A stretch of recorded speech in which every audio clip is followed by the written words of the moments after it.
Երբևէ մտածել ես, այսօր չափը անցա։ Չափը անցնում եմ, բայց տեղին եմ անցնում։ Երբ ես գոհ լինում ինքդ քեզնից եւ երբ դժգոհ։ Երբ որ նյարդայնացած չեմ լինում, այդ ժամանակ ես ինձ շատ եմ սիրում։ Իսկ դու երբ հասկացար, որ անունդ արդեն բրենդ է։ 24 ժամ համարյա թե աշխատում էի,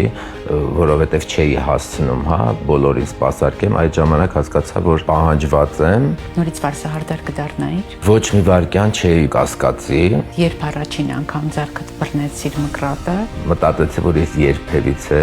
մաս չեմ կարողանա կտրեմ։ Առաջինը դու ինչն ես նկատում։ Մազերը թե էներգետիկան։ Առաջնայինը ես էներգետիկան եմ զգում, ըստ դրա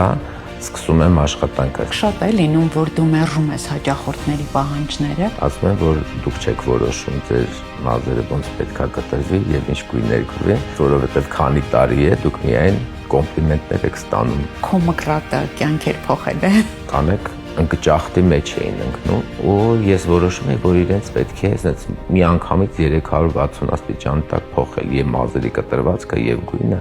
որպեսզի նրանք ստրես ապրեն։ Երբ դու աշակերտ ես ընտրում, ինչն ես կարևորում։ Ամենաառաջինը դա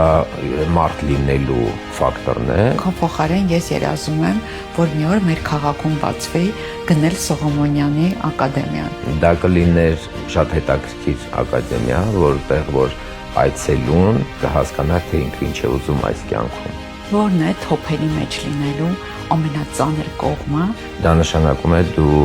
մինչև առաստաղ պատասխանատու պետք է լինես, այլապես ի վերուստ քեզ տված տաղանդը կամաց կմարի։